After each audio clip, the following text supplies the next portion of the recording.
Já, það er Bingjan sem heilsar þennan föstudaginn. Það er kalt. Gleymdu þessu. Byrjum ekki þriða þáttinn í röð á þessu bulli sko. Nú erum við í rístarti.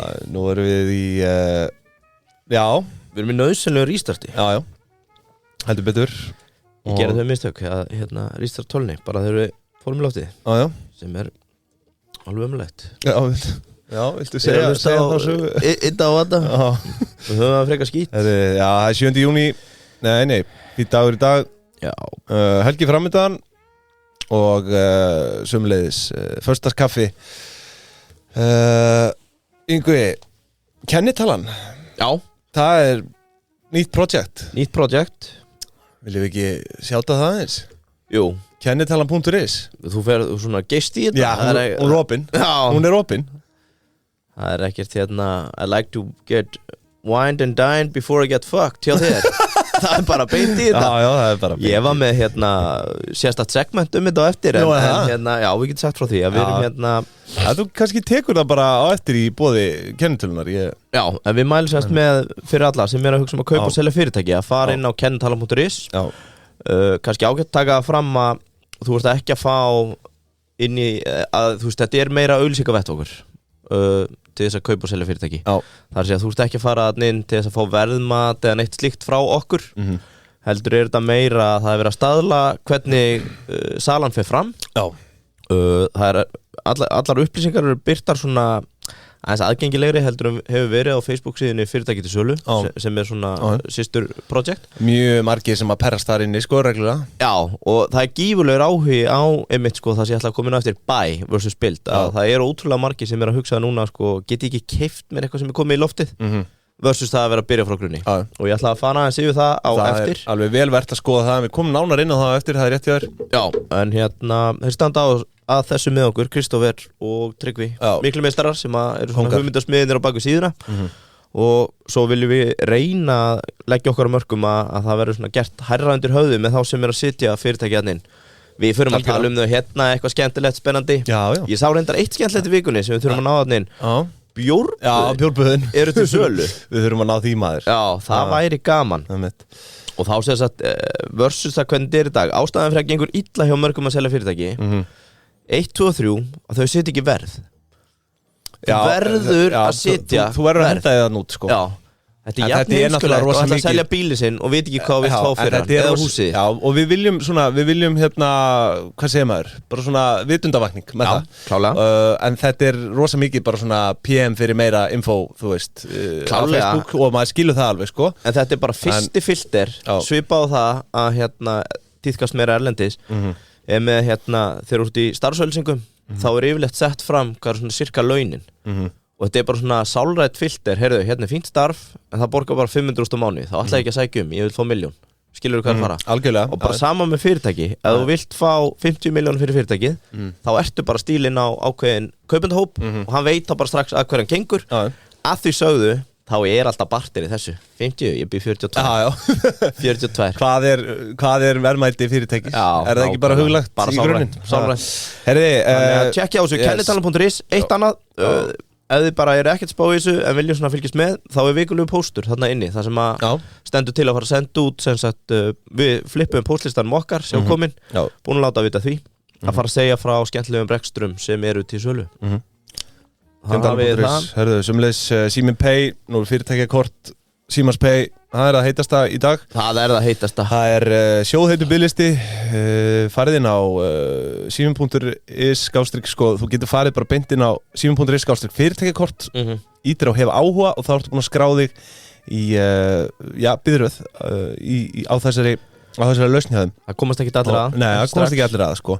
En þetta er alveg stórmagna kerfi, þó við segjum sjálfur frá, þú er búin að vera að strauja kortið vilt og galið. Já, byrjar að flokka. Í öllum landslutum. Já, byrjar að flokka. Já, byrjar að flokka, þú getur flokkað þetta með lyklum, þú tekur myndakvittun, kerfið heldur utan þetta allt. Alveg en það er líka annað sem heldur utan það. Það er mannlegin þátturinn.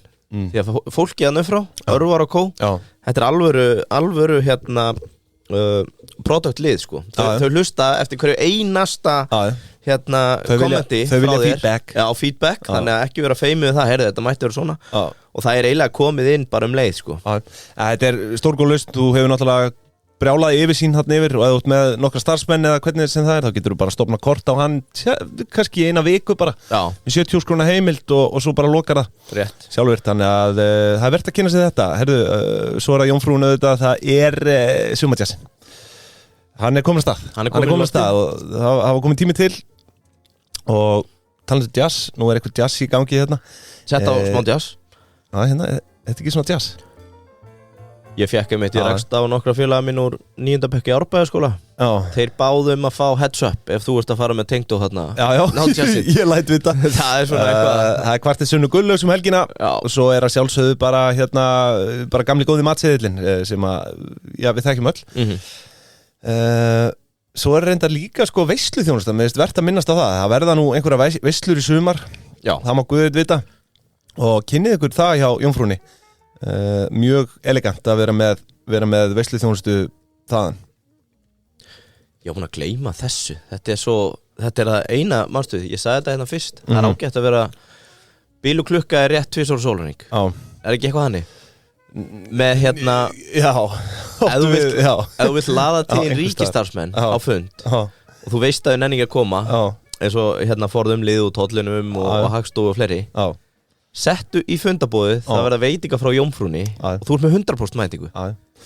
Þetta er garantít. Það væri mjög gaman ef einhver myndi senda mér mynd af fundabóði þar sem þú ert að laða til ríkisstarfsmenn. Þetta er svona bara eins og að veiða kakkalaka. Þú veiða á með lauk en að veiða ríkisstarfsmenn og fund, það er Jómfrúin. Það er svona aðeins meira elegans. Ríkislaunþeginn elskar Jómfrúna, heyri það, við þökkum þeim kærlega fyrir. Herðu, það voru náttúrulega forsetakostningar. Já, síðustu helgi. Ætlaði þú ekki að reikna kostnað per atkvæði? Varstu ekki með það? Hvað frambúðin eittu og hvað þau fengum mörg? Já, þú meinar. Já, náttúrulega sko þessar upphæði standa hvergi sko. Nú, svona svart og hvítu sko. Þú varst með hvað frambúðin voru búin að eyða daginn? Já, sko á Facebook. Já. En ég náttúrulega hef ekki hugmynd hvað, þú veist.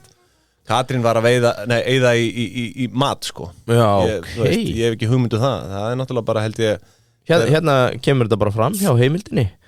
Frambóð Katrínar 2-falt dýrara en næst dýrasta. Já, það var því að hún talaði nú það þarna á, þú veist, ég er ekki með neina sundurliðun. Já. Það er alveg hægt svo sem að tala einhverja tölur en hún var með 40 milljónir. Hvað voru margir sem kuss hana? Já, þegar þú segir það. Já. Ég átti að vera með þetta hvað er þetta að gera þetta? Ég held að þú væri með þetta. Við hljótum að finna þetta. Sko, hún er með 40. Já. Ég var ít á pásu eða bara svona blæðir áfram. Já, veitu. Pikkaði í gerfugneyndina. Sko, Katrín segir kostnaðarsamast, það er 40. Halla Hrund, Halla Tómas og Baldur gerðu öll ráð fyrir 20 milljónum. Var hún með, er þetta bara 40 sléttar? Já. Ok, stóla efast að séu sléttar en við skulum reikna þetta. Hún fekk 53.980 atkvæði. Vinstri menn er alltaf með slétta tölu þegar að henda þeim. Það hefur alltaf farið með vel að reikna í beinni 741 króna per atkvæði. Hjá Katrínu? Já. Ok. Hver var næstur á eftir henni? Byrjuðu ekki að Halla Tómasar eða? Nei, ertu með allar upphæðan? Já, ég var ok. Hvað er Halla? Chill maður. Ég var að tala um Katrínu. Já, Katrín 40 og þú ert með atkvæði. Já. Næst á eftir, þau eru 3. Það var Halla Hrund, Halla Frómarsdóttir Óguð Gæti trenda og Baldur Þórhallsson. Þau voru öll með 20 milljónir. Okay. Þannig að það gefur auga leið að Halla Frómas Halla Tómas Þetta má ekki um kjörum fórseta. Af hverju varst að segja þetta við mig fyrir það? Ég var ekki að segja þetta. Halla Tómas 273 krónur per atkvæði. Já. Það er ekki mikið. Halla Hrund. Já, það hefur verið. Ég veit hvaða nickname þú ert að hugsa þarna. Ég ætla ekki að segja það. Hún er með 595 krónur per atkvæði. 595? Já. Og Baldur þá hann er örugglega svipaður og Katrín sko. Nei, sennilega hann er 1830. Nei, hann er með 1100 krónur, 1109 krónur per atkvæði. Þannig að, já. Eitthvað sem við getum álíktað út frá þessum tölum? Nei, bara, þú veist, Halla undisputed, held ég.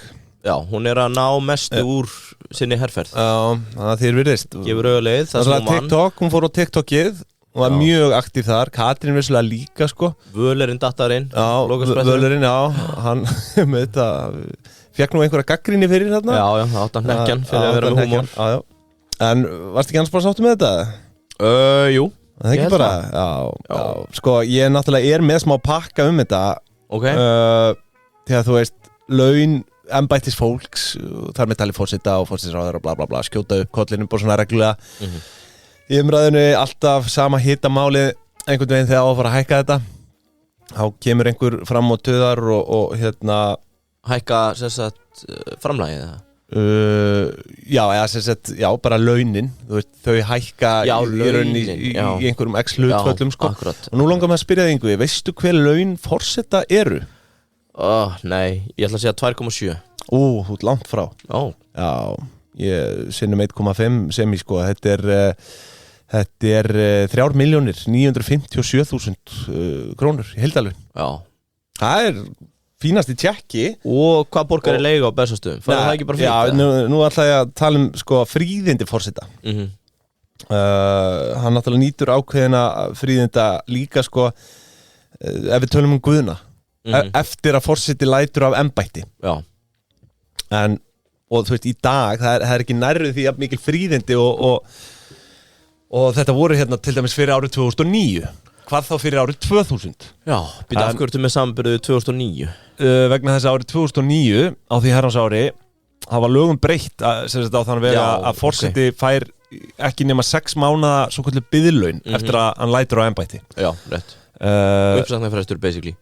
Já, þannig að Guðni mun fá 6 launatjekka þetta í viðbót en þessi breyting árið 2009 var sem sagt ekki afturvirk svo Ólafur Ragnar Grímsson til dæmis, hann fjall ekki undir þessi lög en lögin voru þannig fyrir 2009 að eftir 1 kjörtímabil þá lítur þess að 70% forsetalaun út ævina 80% ef hann gegnir embætti lengur en 2 tímabil hann var náttúrulega sko 5 Óli. Já.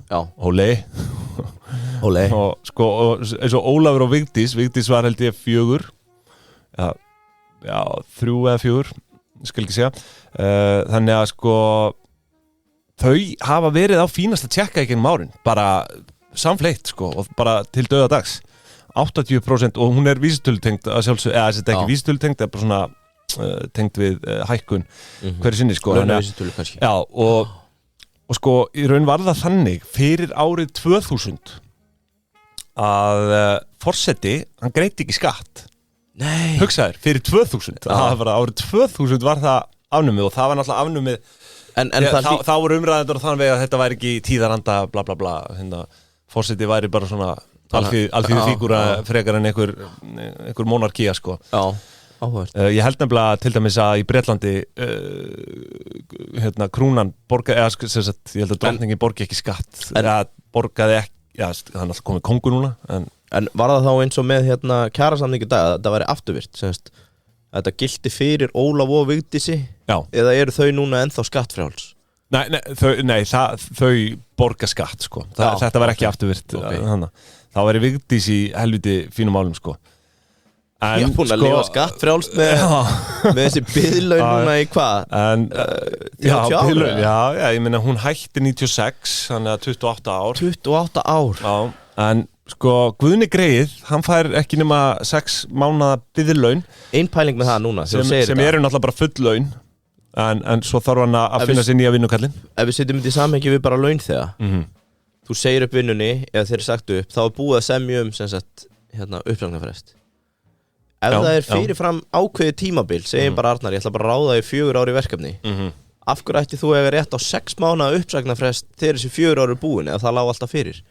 Já, einmitt. Ég er bara út af því þú segir þetta núna ég skil ekki af hverju Guðni eða einhver annar ætti að fá núna að greita 6 mánuði þegar hann var bara kjörinn til 4 ára og það lá alltaf fyrir að hann yrði ekki degi lengur Þetta góð punktur, en þetta eru bara einhver, þetta eru ekki þess vegna kallast þetta ekki uppsagnarfrestur, þetta heitir biðlaun. Já, ég skildi ekki. Þetta er bara sér klása, sko. Hvernig á þessu hendin? Hvaða snillingur launaði þessi? Þetta er bara eftir 2009, því að þetta var fyrir það 80% af bara út af ævina. Þetta er frábær hugmyndin í kjarasamninga.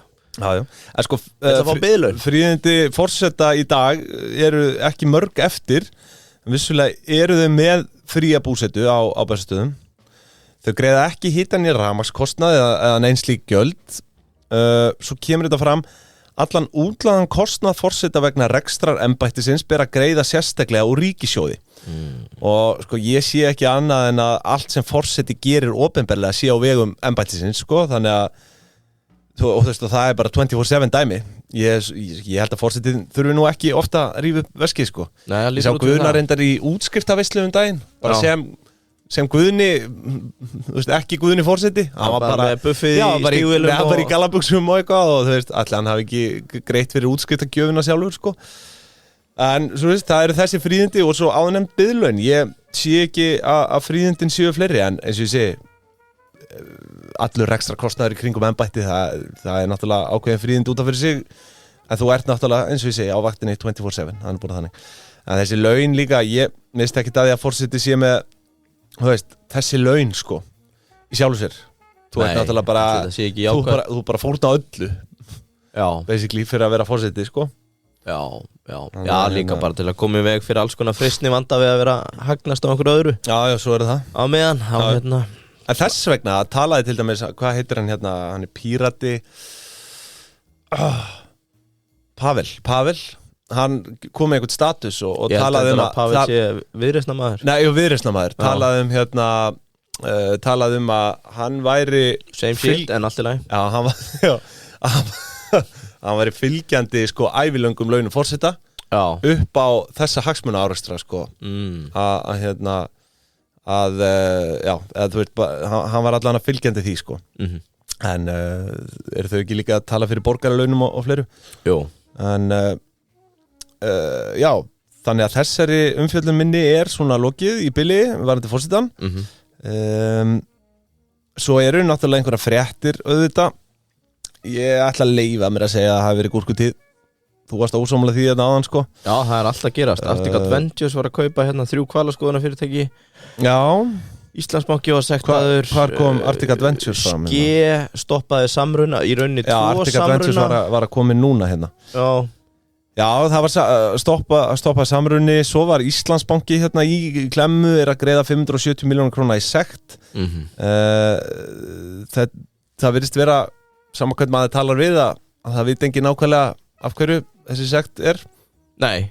En vissulega kemur það hérna fram í þetta er komið peningaþvætti eða eitthvað. Já, en sko það kemur hérna, það var gerð sátt þessa 570 milljónir, með sáttinni fælst bankin á það mat fjármálaeftirlitsins að brotin hafi verið mörg og varða marga grundvallarþætti í aðgerðum gegn peningaþvættisvörnum. Þá telist brotið alvarlegt og nokkur brot ítrekkuð frá fyrri athugum fjármálaeftirlitsins á fylgni bankans við lögin sem fór fram árið 2021. Þannig að þú veist, þetta er samt, sko, það sem maður skilur ekki. Er þetta 1000 brot og þú ert að borga x krónu per brot? Er þetta 20.000 brot? Já, ég veit ekki hvernig. Hvað er umfang? Þetta er náttúrulega sátt í rauninni, sko. Já. Þannig að þú veist, hér þetta er sambarlegt og fyrir komast menn bara að einhverju niðurstöðu. Já. Og bara skrítið að sé ekki eitthvað svona benchmark, sko. Annars getur eftirlitstæðileg bara að fara að henda, þetta er bara 2 milljarðar. Þið verður bara að semja ykkur niður, annars setjum við það bara á okkur. Maður skilur þetta ekki. Sko. En svo er náttúrulega að tala að hérna, Arjón og Landsinn sé ekki tólknir, sko. Nei, þeir séu næstir. Hvað veit maður, en Íslandsbanki er allan að ráðast hérna í mikla fjárfestingar í innviðum og tæknilausnum. Auk þessum aukin áhersla hefur verið lögð á málaflokkin hjá stjórnandi bankans. Þú veist, það er þessi peningaþvættis og svo er sko svo er alltaf talað hérna hryðjuverk, fjármögnun hryðjuverka í þessu í þessum í sömu andrá, sko, aðgerðir gegn peningaþvætti og fjármögnun hryðjuverka. Svona bara hljómar full svona hvað sem maður. Það er bara að spyrja það hreint út okkur á milli. Hvar finnst þér best að þú og þína peninga? Er það í Íslandsbanka? Nei, en allavega Já, kannski að fara líka yfir Hvað ert þú með í dag? Ert þú ekki með einhvern djöfulinn? Heyrðu, bara til að skúpa þig, við erum að taka upp hérna í dag fyrir þennan föstudag, 7. júní. Já, við erum að svo ég með tilbúið efni í næsta þátt. Þannig að ég ætla eiginlega bara svona að leyfa þér að velja Breaking Soda News. Ok. Serviettu. Breaking Soda News, serviettur. Peningasögur. Ekki annars konar sögur. Og svo fjóruða valmöguleikin Sagður peningasögur. Sögur? Já, ekki sögur. Já, svo ég með hættum að éta fitu. Já, ok, og nummer 5 framtíðin keila. Ég heila hrifnastur af sódaðanum, sko. Sóda verður að koma þetta, það breaking news. Við verðum fyrstir með þær fréttir. Því að 30 ára biðin loks á enda. Þau hafa tekið fram úr Pepsi í öðru sæti mest selda gosdrykkin í Bandaríkjunum. Hver þá? Já, ég ætla að leyfa að giska. Hver er að ná öðru sæti? Er ekki Pepsi komið yfir Coke samt? Er ekki Pepsi í fyrsta? Ég ætla að segja það svolítið. Coke eru lang efstir með 19% hlutdeild á carbonated soda. Ok. Og pínu skrítið hérna, do your own deal people, sko, að hvað er anskotan með þetta? Hvað er þetta? Er búið að taka engisbrettum? Nei, þetta getur ekki verið. Já, það er búið að taka hana? Nei, ég held sem á villis banka. Já. Og sjá. Já, þarna eru. Þarna var hún. Já, þarna kom hún. Sett engisbrett á þig að vera með fullinningu, sko. En hérna, sko, bara til að gefa þér og hlustendum smá hérna quiz. Coke eru langefstir með 19% markaðshlutdeild, Coca-Cola. Í tæplega 30 ár hefur Pepsi verið í öðru sæti og nú er contenderinn There's a new king in town, eða svona Prince. Já, nýr prins, hérna Silfurhafi. Viltu giska, hvaða gosdrykkur í Bandaríkjunum er orðið næst mest seldi? Sko, út frá markaðshlutdeild. Þetta náttúrulega, flesti drykkir eru undir Pepsi. Skilur, er þetta að tala fyrirtækið eða vörumerkið? Bæði, það það sama. Þú veist, Pepsi áheld í Mountain Dew og þetta dót og meðan að Coke á Fanta og Sprite. Fanta og Sprite eru rétt fyrir neðan. Já, ok, þá er þetta að tala merki. Þetta er mitt uppáhalds. Ég drekk þetta í laumi. Mountain Dew þá. Nei, ég reyndi að drekka það líka í laumi. Þetta er Dr. Pepper.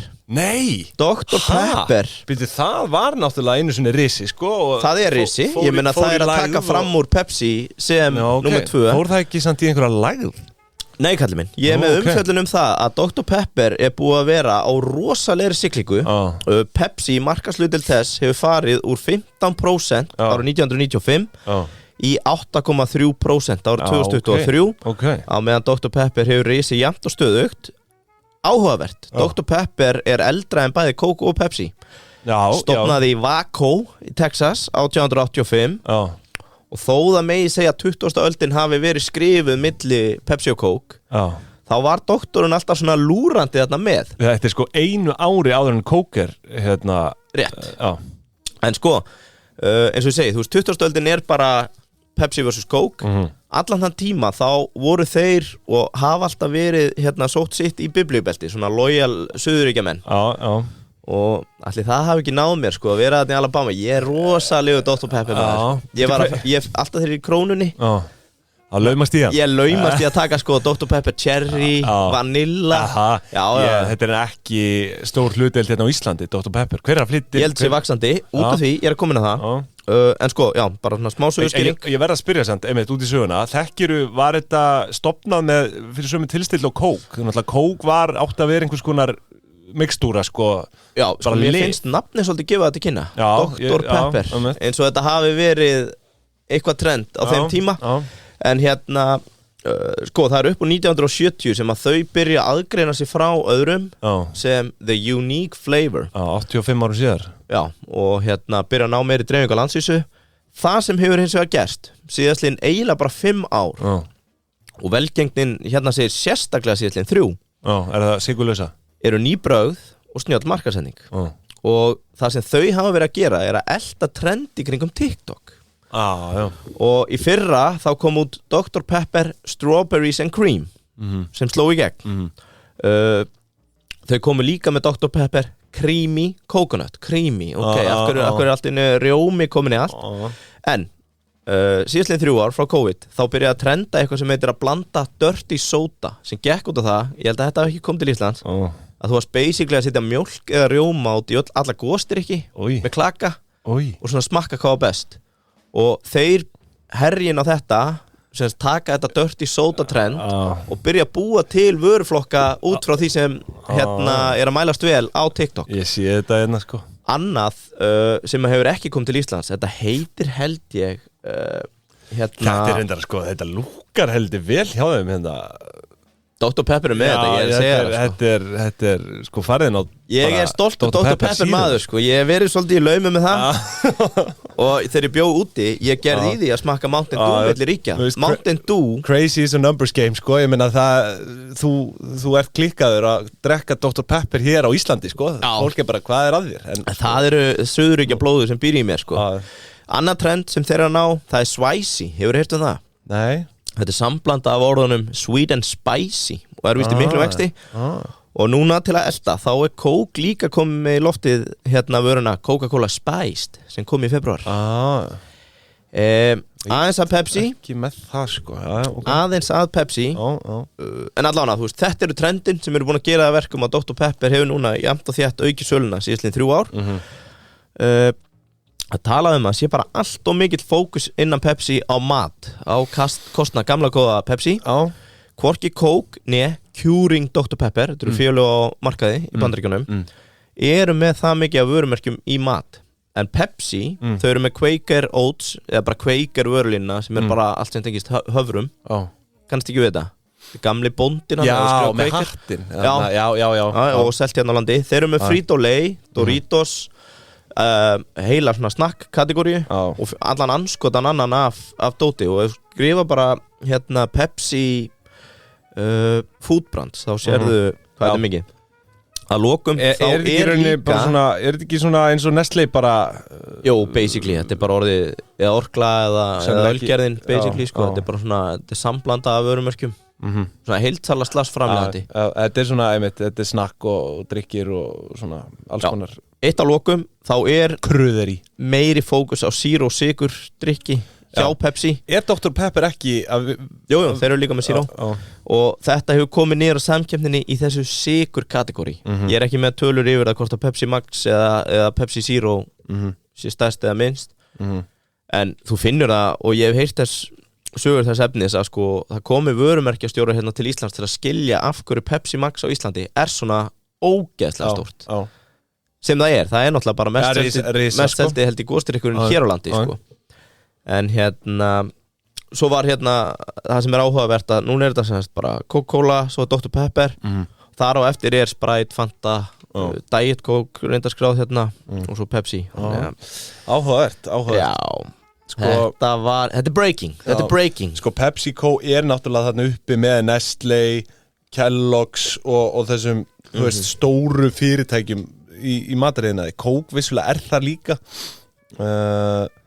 eru hérna já þeir eru með þetta er svona aðalega einhver svona snökk og dót sko en þetta er skemmtilegt ég þakka fyrir þetta Dr. Pepper, mér finnst það sko bara því að horfa á myndirnar með þessu krím þá langar maður að smakka þetta sko krím þú veist hérna, þetta er rjóma blanda dót sko ég held að heiti Float sem er selt hérna, maður sjá ég ætla að finna það, Ice Cream Float heitir það þetta er svona sem að kom mér á lægi með Dr. Pepper hérna á árum áðum þegar maður var úti að spila þá fórum við alltaf á Wendy's sem er staður sem að ekki allir þekkja en er með The Baconator og þarna fékkst maður sér Dr. Pepper Float og veistu hvað það er? Nei þá færðu hálft glas eða svona hálffullt af hérna Pepsi hérna Dr. Pepper svo er bara ísvélinn dælt onni og þannig að það er ekkert far off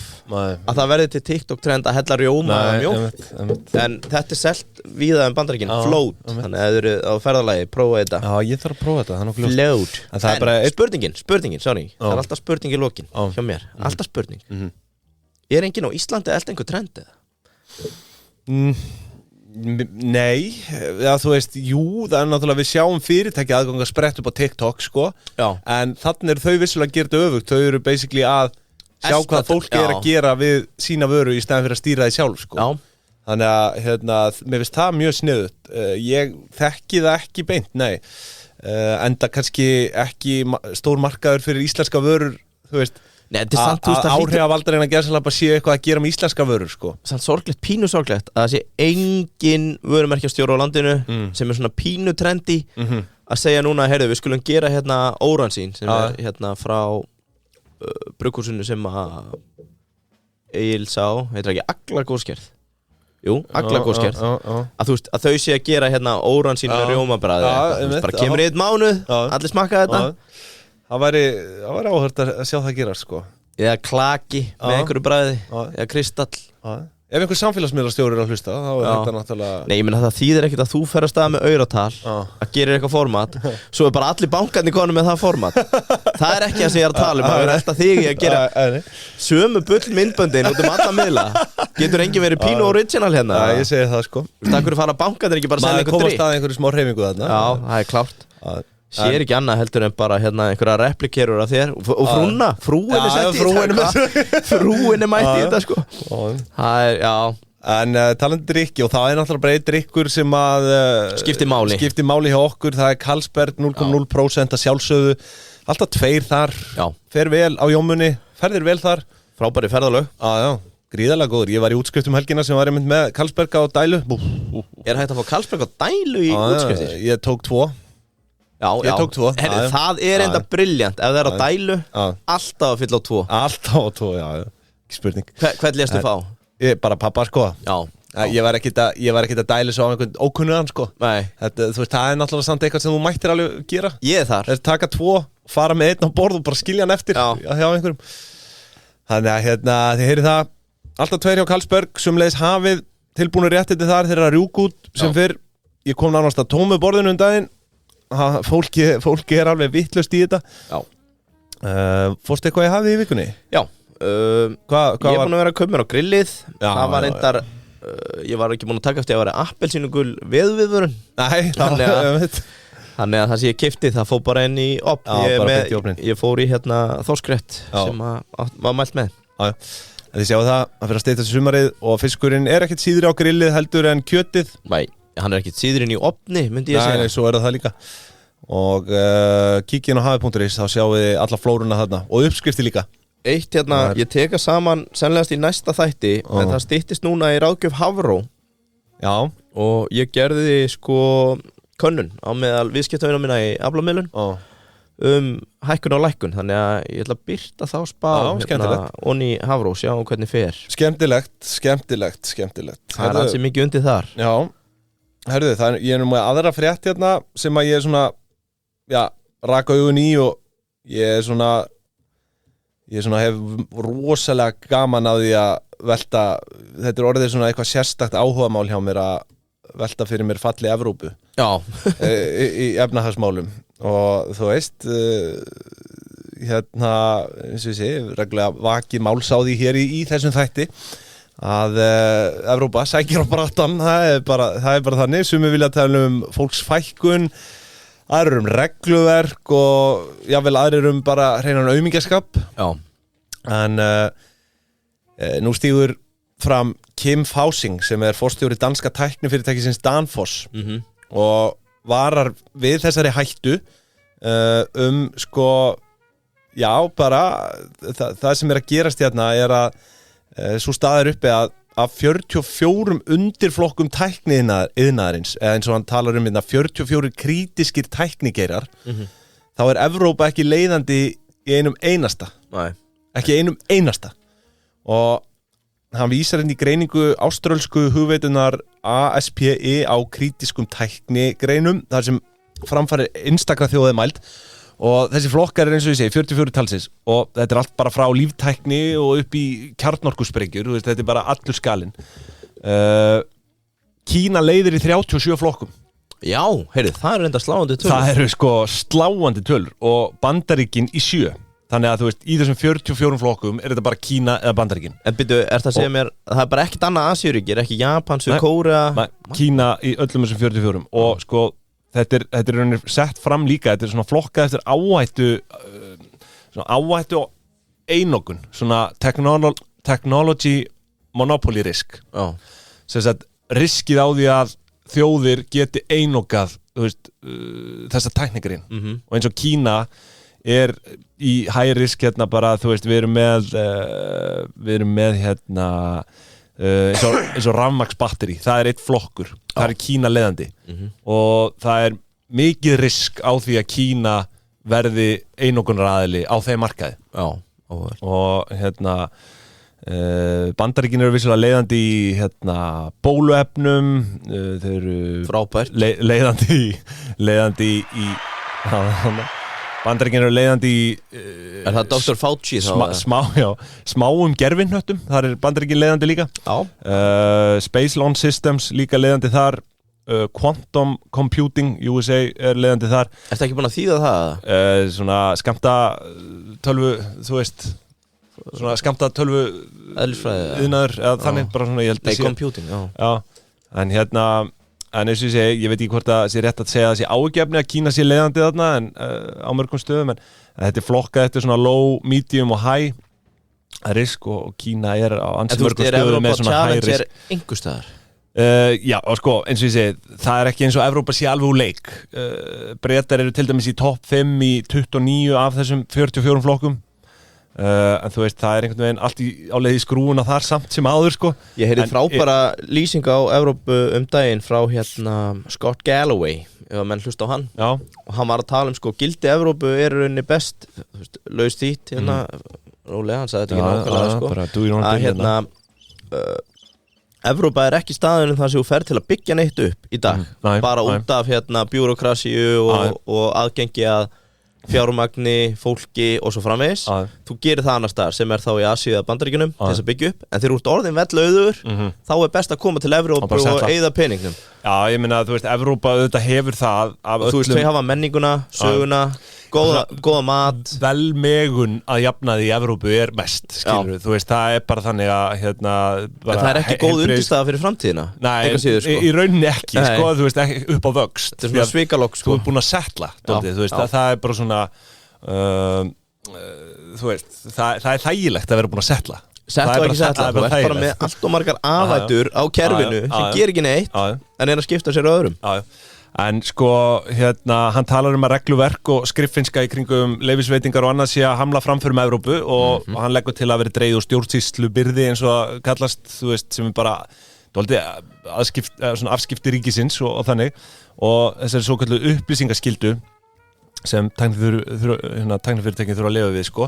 Þannig að hann leggur til að vera dreigð úr því og ég segi heyr við þessu. Þetta er náttúrulega orðið, maður getur ekki farið inn á Facebook lengur bara, þú veist, maður getur ekki leitað af vini sínum á Facebook. Ertu ekki búin að lenda í þessu, gegnum tölvuna? Jú, en er það ekki bara til að breyta encryption? Já, en þú veist, þetta er heldur tengt, sko, hérna bara sérstaklega reglugerð í Evrópu. Að þurfi að encrypta, þú veist. Gat nú verið. Þannig að, og maður spyr sér bara, hvert er evrópska hagkerfi að fara? Og við spurjum Viðreisn að því. Hvað segirðu? Við skulum spyrja Viðreisn að því. Meira sko, það í næsta þætti. Já, ég meina, sko, við veitum að peningar í Evrópu þurfi svo sannlega ekki að fara í varnarmál, allavega. Því að hernaðarmáttur Evrópu er bara orðin gjörsamlega hverfandi samanborið við Kína og Bandaríkin og annað. Áhugavert. Evrópa náttúrulega gamalt stórveldi í hermálum og öðru, sko, en sko, svo er náttúrulega Kína og Bandaríkin eru náttúrulega leiðandi bara í báðu. Bæði, sko, þú veist, hvað var það tækni og hérna, og her. Já. Þannig að, og þetta á það oft til að haldast í hendur. Þú veist, tæknivæðing og góður her, sko. Já. Þú veist, að svona alls konar nýjar tæknigreina spretta upp frá, hérna, varnarmálum. En, sko, ég las hérna greina Wikipedia sem er eins og sem að, hérna, sko, við vitum það, við eigum náttúrulega ekki að vera að vitna í Wikipedia. Já, ég var að segja, þetta er frábær heimild. Við erum háskólagengni menn, en hérna, en ég gera það nú samt, en í henni kemur fram með mitt að það eru, hérna, af 24 economic sectors, bara ef við tölum hagkerfi í heild, þá er skipt niður í 24 sektora, þá leiðir Evrópa aðeins í einum og viltu vita hvað geiri það er? Hvað iðnaður? Hérna, eitthvað sem tengist hérna við fórum yfir þenn daginn, náttúrulega stærstu fyrirtækin í Evrópu voru tengt hérna fashion svona, þótt að sé ekki framleitt hér og svo var það hérna líftækni, svona bio. Nei, það er matariðnaður og það er í rauninni viljaðu meina að sé þökk sér Nestlé. Ég ætla samt að kolla bullshit á þessa heimild vegna þess að fataiðnaðurinn hlýtur að falla undir þessa 24 economic sectors. Það er náttúrulega ræður vinnur okkar Bernard Arnault, hann ræður ríkjum þar og það er samt luxus frakkar yfir höfuð sko, já það er luxus sko, erum með 3 fyrirtæki á topp 5 samt í sko fataiðnaði. Já, það er Louis Vuitton en svo fyrir eftir þetta hvað Hermes, eða ekki? Jú, Hermes, Louis Vuitton og eitthvað eitt í viðbútt. Ég setti það ekki í dag en ég hef með tilbúna umfjöllun Hermes, markaðsæða fyrir Hermes. Það er áhugaverðan. Skemmtilegt. Já.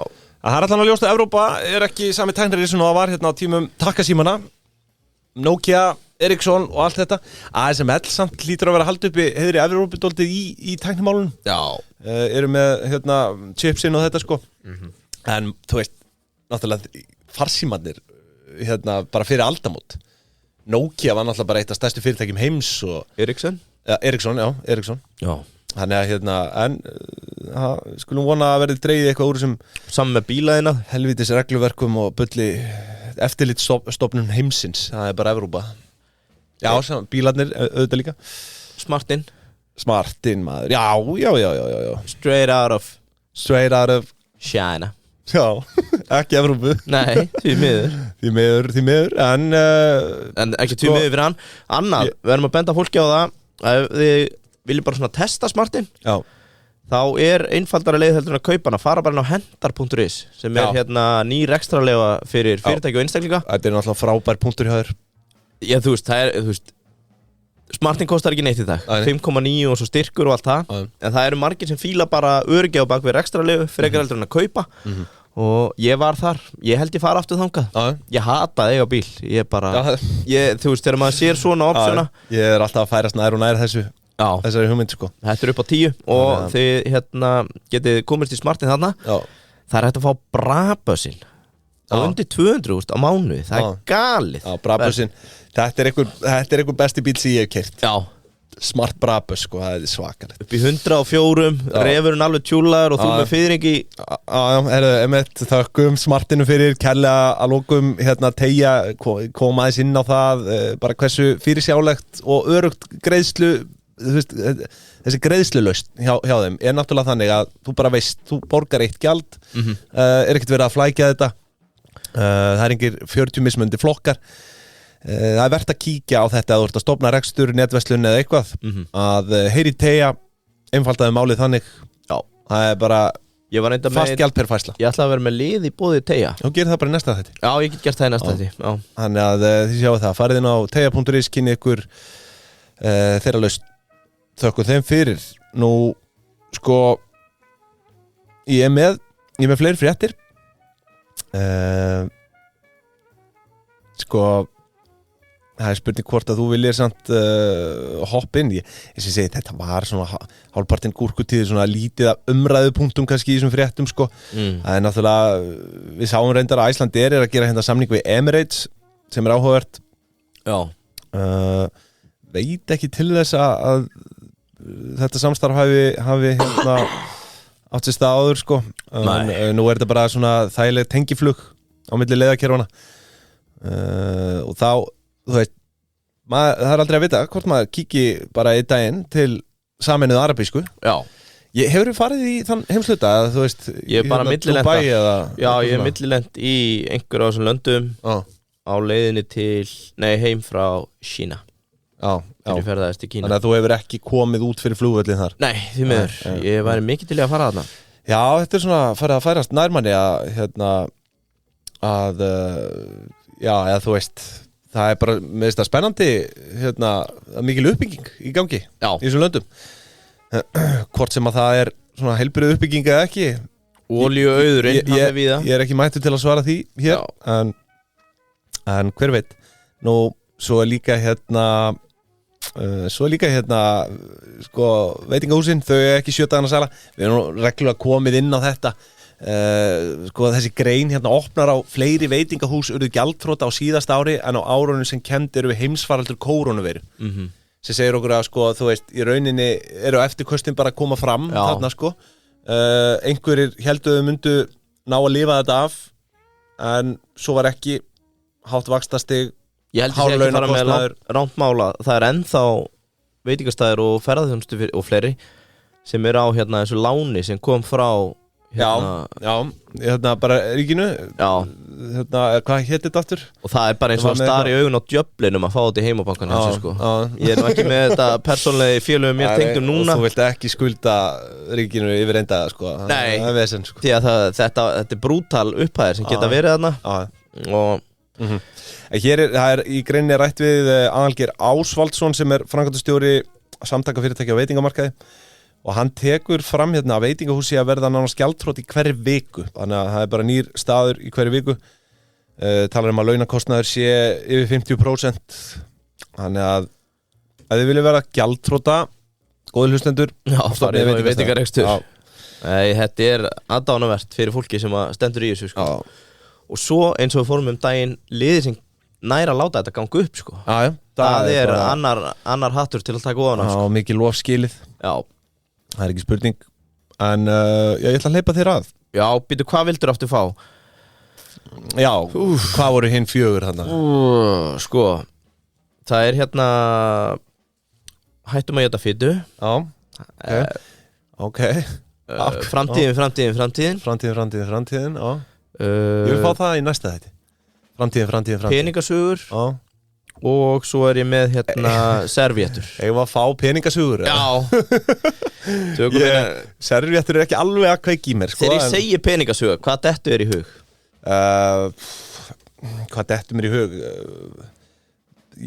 Það veist, veit ekki, bara margt, bara svona peningasugur, bara eins og bara, hérna hvað sem, þessi fata upp var svona kannski eitthvað fyrsta sem datt í hug. Því að margir í kringum með talum að þú veist, þau eru bara inn á, ég veit ekki hvað heita þessi síður, ASOS og hérna Boost og þetta dót. Og eru búin að setja einhverjar flíkur í körfuna og átt að segja á því bara, herru, ok, þetta er orðin 80 skall. Nei, ég er ekki enn einn hérna drullugu temu í þessari viku. Ég er að sjálfsögða að tala kolefnissugurnar sem eru líka kallaða peningasugur, því að það er ekkert sannað með, hefur ekki séð þetta? Kolefnissugur? Kolefnissugurnar eru mættar. Það semst í maí opnaði stærsta kolefnissuga í heiminum á Íslandi. Á Hellisheiði. Er þetta Carbfix? Er það það? Nei, þetta heitir Climeworks.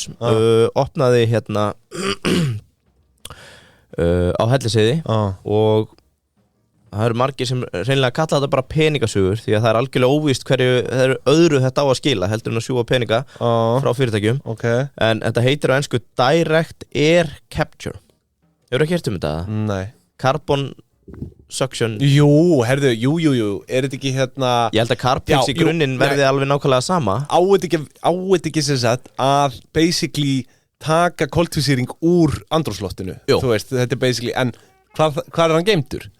Fer það svo til Carbfix eða? Nei, ég held að það breytist í stein og geyma neðanjarðar. Það eru skiptar skoðanir á þeim aðferðum. Ég er með, þetta er eina af þessum snilldalausnum fyrir umhverfið. Það sem allir geta haldið áfram á menga en þú fær syndaaflaust með því að borga þeim fyrir að sjúga kolefni úr. Þetta hljómar undan alveg ræðilega sko. En sko, mæ var stór mánuður. Í júní opnaði einn svona í Oregon í Bandaríkjunum, svo stærsta í heiminum opnaði hérna á Íslandi og svo opnaði önnur í Colorado. Samkvæmt einhverju síðu sem heitir Heatmap.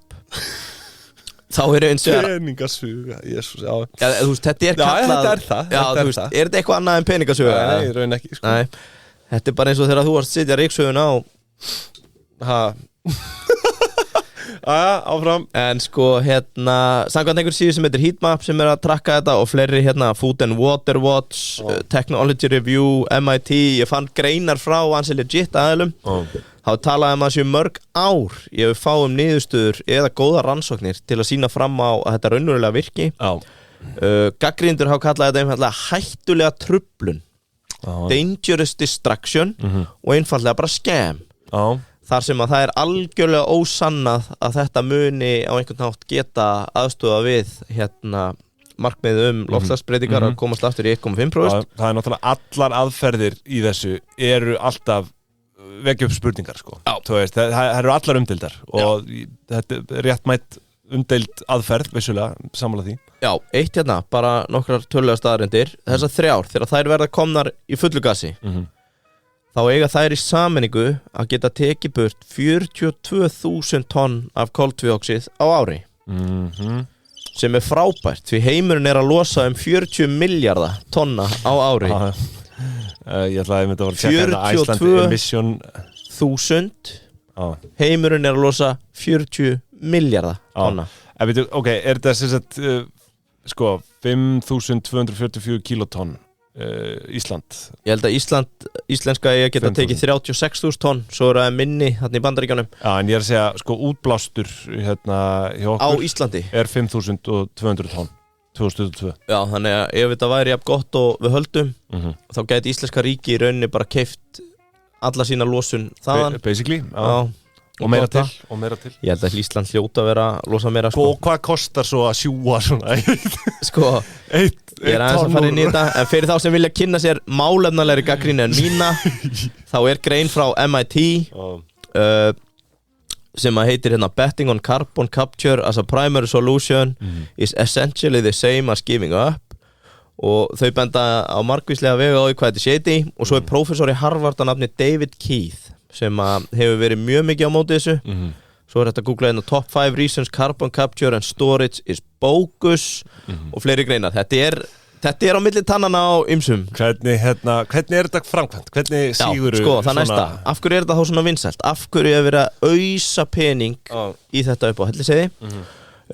Flesti vita að tæknin ágætis gisk á góða framtíð, en það ekkert í hendi. Raunverulega ástæðan að því segir hér einfaldlega að olíufyrirtæki elska þetta, því að þau geta bara hent pening í svona verkefni frekar en að raunverulega þurfa að taka sig á. Þau segja bara, heyrðu, við erum bara með carbon suction á Hellisheiði, það ekkert sem ætti að stoppa okkur í því að halda bara áfram að spúa olíu upp úr jörðinni eða hvað það sem við gerum. Hvort sem allt sogið burt. Það eins og það sé verið að setja nýtt þvottaefni í grænþvottsvélina sko. Bara grænþvotturinn heldur áfram. Það 1, 2 og 3. Svo það ekki bara stóru umhverfissóðarnir sem elska þetta, heldur líka allir þeir sem elska eða peningum annara. Hver eru það? Stjórnmálamenn. Já, ríkisvaldið. Public funds og Bandaríkjan og Evrópu eru í sameiningu búin að henda 20 milljörðum dollara í þróun, rannsóknir og styrki þessu tengt síðastliðna 24 mánuði. 20 milljörðum bandaríkjadollara. Shit. Það sem að elsku stjórnmálumönnunum dettur hug, heyrðu, já, best að taka pening almennings og sitja í þetta, sitjum smá í þessar peningasögur og svo það sjálfsögðu fjárfesta sem vil ekki missa af, það má ekki vera FOMO og það víst 13 miljardar dollara búin að fara núna í funding og investments í þetta. Ég segi njóti með þið, geti bara... Þetta svakalegt sko. Ég verð að segja, ég hef ekki trú að þetta bjargir einu né neinu nema samfélagsskýrslum hjá einhverjum fyrirtækjum sem vilja kaupa sér syndaaflaust. Það er búið að vera gegnum gangandi í þessu, bara að þú veist, hvað svo sem vitum við ég ætla ekki að vera að challengea vísindin sko, en vísindin frá MIT og prófessor í Harvard segja bara, þetta bókus. Þetta bara kjaftaði. Það einmitt málið að þú veist, það einhverja ritrýndar greinar sem stangast á sama málefni og þegar enginn getur verið sammála eitthvað, þú veist, þá alveg verðt að spyrja spurninga sko. En þú veist, þessi sko, en þess vegna segir líka bara í byrjun greinarinnar, það þarf núna að taka bara ári ef ekki áratugi til að geta mælta vísindilega og sagt, heyrðu, þetta skilaði einhverju. Þannig að sko. Kannski það of auðvelt hjá okkur að vera skeptics, en það svona hvað kallar maður þetta, verksmiðu. Það svona peningasöga sem var í loftinu í Petra Nova í Texas. Var kallið the poster child for CO2 removal. Hún underperformaði, hún var sko stofnuð held í 2005 og það var 6,9 miljónum bandaríkjadollara í hana og hún náði aldrei meira en 4% af því sem var planað að hún hafa átt að, og hún var sett við hliðina á kólanámu í Texas. Ætti að vera nokkuð einfalt að ná því, sko. Já, annað sem hefur verið bent á, sko, eins og hérna upp á Hellisheiði, að til þess að þetta raunverulega virki þá ættur að vera að fanga loftið úr verksmiðunni við hliðina á henni. Skilurðu hvað? Já, algjörlega, ég maður myndi halda það, sko. Plantið sem við hliðina á stálsmiðunni í Kína eða kólanámunni sem að gera þetta. Þeir ekki að vera bara svona virkjun basically við hliðin á öðrum virkjunum. Þessu stáliðinar á Íslandi, þetta okkar stærsta útflutningsvara. Ál. Já, bara svona, já. Og þetta sýnist mér bara þriðjungur af útblæstri. Alls landsins bara stóriðja, skilur. Og hvað gerum við? Fáum fría reyninga frá Evrópusambandinu. En maður velti fyrir sig hvort að þú ætti þá ekki að planta þessu einmitt við hliðin á. Já, það bara sem segir hérna. Hver einni virkjun? Það hérna Top 5 Reasons Carbon Capture and Storage is Bogus greinin, fyrir þá sem vilja lesa hana. Það var akkurat að tala um þetta. Þannig að ég samt bara óska öllum Íslendingum til hamingju, allir sem að muni ná að geta mjólka pening út úr þessu meðan það varir, bara frábært fyrir ykkur. En ég ekkert allt og bjart síðan á að það muni skilja ykkur. Herðu, ég með svo sem bara takk fyrir þetta áhugavert. Kolefnissugur. Nei, peningasugur. Já, hvað sem þú vilt kalla þetta. En ég með sko smá fréttina kannski að lokum í bóði Kreditinfo. Og það sko nú Instagram. Maður velti fyrir sig hvort að dauði Instagram sé yfirvofandi. Þau að fara að neyða fólk núna til að horfa á auglýsingar. Það það sem að fara að gerast á Instagram. Og sko nægilega margar eru það nú fyrir. Og maður fann að fá auglýsingu bara í öðru hverju story sem maður skoðar. En einhver myndi nú hugsa að traffíkin færist þá bara yfir á TikTok. Þá kemur það auðvitað inn að það líklega verið að fara að banna TikTok. Svo Instagram getur sannlega bara leyft sér þetta. Og þessi nýja eiginleiki kallast auglýsingahlé. Þurfa notendur að horfa á auglýsingar sem birtast áður þeir geta haldið áfram að skoða Instagram. Samfélagsmiðillinn hefur staðfest þetta í samtali við BBC og segir að Instagram sé alltaf að leita leiða til að auka gildi miðilsins fyrir auglýsendur. Og maður velti því fyrir sér. Þetta ákveðið jafnvægi sem þarf að halda. Milli neytenda og auglýsenda, bla bla bla. Við erum alltaf séð þetta áður. YouTube farið að gera þetta. Þú veist, neyðir þið til að horfa á auglýsingar. Þannig að þetta kannski ekkert nýtt á nálinni, en þetta bara öðru sem miðill, sko, þú ferð til að horfa á lengri vídeóinu á YouTube, sko. Þannig að maður velti fyrir sig hvað að fara að gerast þarna, og einmitt hvort þú get ekki bara hreinlega leyft sér þetta fyrst að TikTok að hverfa af markaðinum, sko. Hefur þú einhverja skoðun á þessu? Þú ert nú ekki hrifinn af auglýsingum á Instagram. Skiptir mig engum máli, græði mér yfir. Þú ert ekki að borga neitt fyrir þetta, við hverju býstu? Já, en sko farðu þá bara einhvert annað ef þetta pirrar þig. Þú borgar fyrir þetta með gögnum. Þú veist, í rauninni. Það þinn gjaldmiðill í þessu, sko. Farðu þá bara einhvert annað ef þú vilt ekki sjá þetta. Ég bara að segja TikTok væri mögulega viðkomustæður. En nú að vera að fara að banna það, en þá spurning hvort að við sjáum ekki einhver ný fyrirtæki sprett upp. Já, þú veist, markaðar mun bara að leysa þetta. Ef þetta verður það óþólandi að þú getur ekki ímyndað þér að fletti gegnum story, doomskróla meira yfir daginn og sjá auglýsingar, þá ferðu bara einhvert annað. Ertu mikill skrollari? Þú ég kom með eitthvað allt og virkur á Instagram. Nei, ég kom með ömulegan á hana. Það að fara í Reels áður en fyrir að sofa. Það hræðilegur á hana, sko. Ég svona tiltölulega nýbyrjaður. Já, ég bara nýbyrjaður. Ég skil ekki af hverju. Og þetta bara eyðir hálftíma af svefni og gerir ekkert gott. Og ekkert sérstakt fyrir augun, fyrir svefnin og svona. En ég meina, þú myndir örugglega hætta þessu þegar auglýsingarnar verða byrjaðar að hefur verið að neyða þig í þær. Já, eða ekki. Þetta bara það sem gengur yfir fólk og það eiginlega það sem kannski verst að það sé ekki optionin að fá ad-free packets á móti. Twitter hlýtur að koma með það, YouTube með það, Spotify með það. Instagram hlýtur að koma með það á endanum, sko.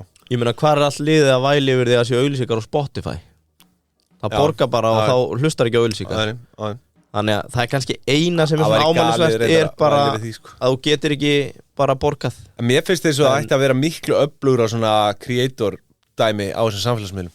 Já, eins og nei, bara öflugur í svona, því að þú veist, skapendunir, þeir búa til efnið, skilur, og fá í rauninni ekkert greitt fyrir það, sko. En þetta nú eitthvað farið að ryðjast í rúms, TikTok farið að vera með svona prógram. Twitter með prógram.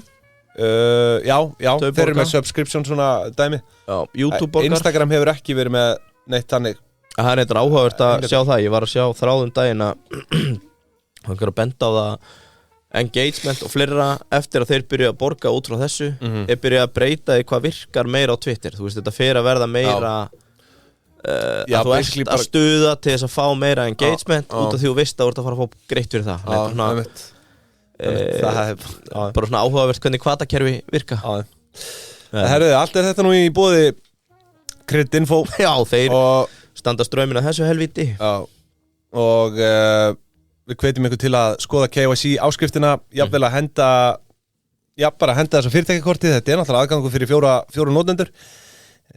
Þarna getur líka séð í gegnum þetta, þú ert með aðganga áreiðarleika mati, áreiðarleika skýrslu, uppflettingum og stjórnmálum, tengslum og öllum fjandanum. Svo er það gamla góða netið. Hvað köllum við þetta? Ég hef ekki að kalla þetta netið? Já, netið, þú sér netið, skilur fyrirtækja tengslin. Eignahaldsnetið. Já, tengslin. Vorum við ekki með hérna eitthvað nafn á þetta? Ég var ekki með það. Nei, tengslanetið, ég veit ekki. Er svona sjónrænasta til að skilja Creditinfo. Það er að horfa á smið með verkfæratösku. En fyrir Creditinfo þá er að fjármálastjóri með svona bara hana lítinn plaka sem stendur á Creditinfo og það er bara allt inn í þessu. Það sem hann var fyrir allan anskotan. Þetta er draumur fjármálastjórans.